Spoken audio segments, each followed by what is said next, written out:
Friends, welcome to Preethi channel. இன்றைக்கி என்ன ரெசிபின்னு பார்த்தீங்கன்னா, கொளுத்துற வெயிலுக்கு ஜில்லுன்னு தை சாதமும், அதுக்கு சைடிஷ் பார்த்தீங்கன்னா உருளைக்கிழங்கு பட்டாணி மசாலா தாங்க செய்ய போகிறேன். வாங்க இந்த ரெசிபியை எப்படி செய்யலான்றதை பார்க்கலாம். தை சாதத்துக்கு பார்த்தீங்கன்னா 1 டம்ளர் அளவு சாதத்தை வடித்து நல்லா மசிச்சு வச்சுருக்கேன்.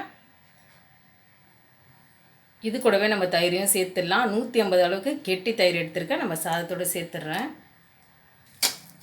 தயிரை சேர்த்துட்டு இன்னும் நல்லா மசிச்சு விட்டுக்கலாம் கரண்டியால்.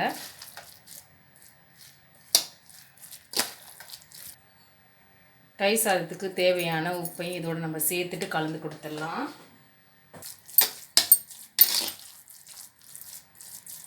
கலந்து கொடுத்துட்டு இதுக்கு ஒரு தாளிப்பை போட்டுடலாம். ஸ்டவ் ஆன் பண்ணி தாளிப்பு கரண்டி வச்சுட்டேன். கொஞ்சமாக எண்ணெய் சேர்த்துக்கலாம். எண்ணெய் சூடாகட்டும். எண்ணெய் சூடாயிடுச்சு. 1 ஸ்பூன் அளவுக்கு கடுகு உளுத்தம் பருப்பு சேர்த்துக்கிறேன். கடுகும் உளுந்தும் பொரிஞ்சு வரட்டும். கடுகும் உளுந்தும் பொரிஞ்சு வந்த பிறகு ஒரு சின்ன சைஸ் இஞ்சியை பொடியாக கட் பண்ணி வச்சுருக்கேன். இதோட சேர்த்துக்கிறேன்.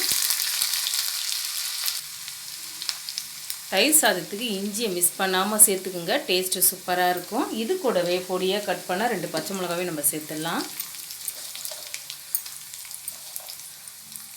கொஞ்சமாக கருவேப்பிலையும் சேர்த்துட்றேன். 2 வரமிளகாவே நம்ம சேர்த்துடலாம். இதெல்லாம் ஒன்று சேர்ந்து பொரிஞ்சு வரட்டும். எல்லாம் ஒன்று சேர்ந்து நல்லா செவந்து வந்துடுச்சு. இந்த தாளிப்பை தயிர் சாதத்தில் நம்ம போட்டுடலாம்.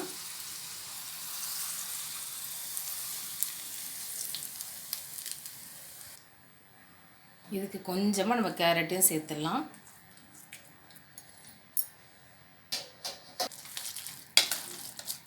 சேர்த்துட்டு இதை நல்லா கலந்து கொடுத்துட்றேன். நம்ம லஞ்ச் பாக்ஸ்லாம் கொடுத்து விட்ற மாதிரி இருந்தால் இதில் கொஞ்சமாக பால் சேர்த்துக்கோங்க. நம்ம அது லஞ்சுக்கு உடனே சாப்பிட்றதுனால நான் பால் சேர்க்கல. உப்பு பார்த்திங்கன்னா பத்தலை, கொஞ்சமாக நான் சேர்த்துக்கிறேன். கொஞ்சமாக இதுக்கு மேலே கொத்தமல்லியும் தூவிட்டு கலந்து கொடுத்துடலாம்.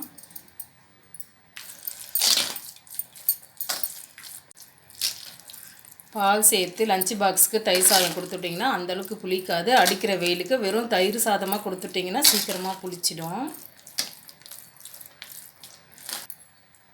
தயிர் சாதம் பார்த்திங்கன்னா நல்லா சூப்பராக ரெடி ஆயிடுச்சுங்க. இதுக்கு சைடிஷ் பார்த்திங்கன்னா உருளைக்கிழங்கு பட்டாணி வறுவல் தான் செய்ய போகிறேன். வாங்க அதை செய்யும்போது பார்த்துடலாம். உருளைக்கிழங்கு பட்டாணி வறுவலுக்கு பார்த்திங்கன்னா ஸ்டவ் ஆன் பண்ணி கடாயை வச்சுட்டேன். தேவையான அளவுக்கு நம்ம எண்ணெயை சேர்த்துக்கலாம்.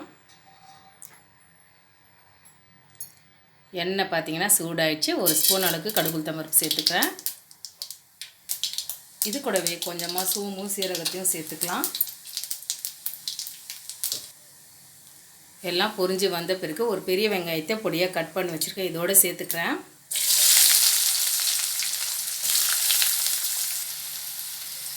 வெங்காயம் வதங்கிறதுக்காக இது கூடவே கொஞ்சமாக உப்பையும் சேர்த்துடலாம். வெங்காயம் பொன்னிறமாக நல்லா செவந்து வரட்டும். இது கூடவே கொஞ்சமாக கருவேப்பிலையும் சேர்த்துட்டு 1 ஸ்பூன் அளவுக்கு இஞ்சி பூண்டு பேஸ்ட்டு சேர்த்துக்கிறேன்.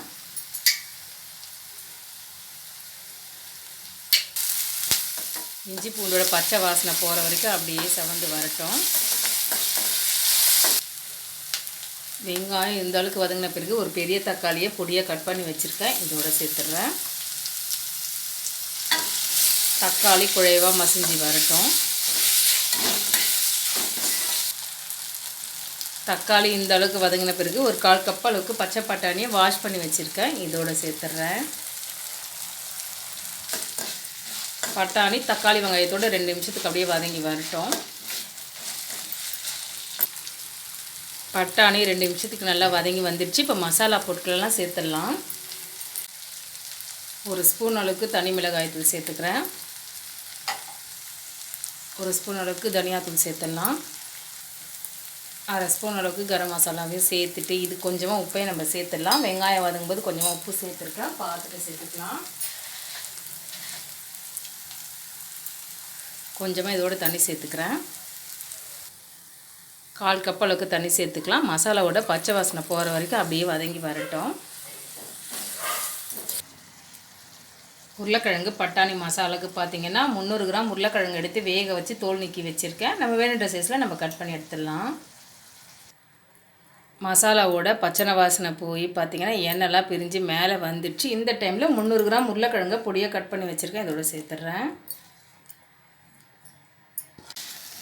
உருளைக்கிழங்க மசாலாவோடு அப்படியே கலந்து கொடுத்துடலாம். சிம்லேயே 2 நிமிஷத்துக்கு அப்படியே விட்டுடலாம். உருளைக்கிழங்கு மசாலா பார்த்திங்கன்னா சூப்பராக ரெடி ஆகிடுச்சு. இதுக்கு மேலே கொஞ்சமாக நம்ம கொத்தமல்லியை தூவிட்டு கலந்து கொடுத்துடலாம்.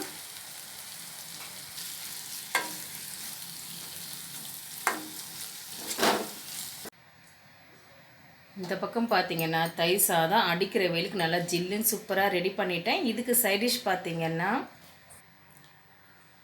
உருளைக்கிழங்கு பட்டாணி மசாலாவும் சூப்பராக ரெடி ஆயிடுச்சிங்க. இந்த மாதிரி அடிக்கிற வெயிலுக்கு இந்த மாதிரி குழந்தைங்களுக்கு செஞ்சு கொடுத்திங்கன்னா ரொம்பவே விரும்பி சாப்பிடுவாங்க. இந்த வீடியோ உங்களுக்கு பிடிச்சா லைக் பண்ணுங்கள், ஷேர் பண்ணுங்கள், சப்ஸ்கிரைப் பண்ணிக்கோங்க. தேங்க்ஸ் ஃபார் வாட்சிங்.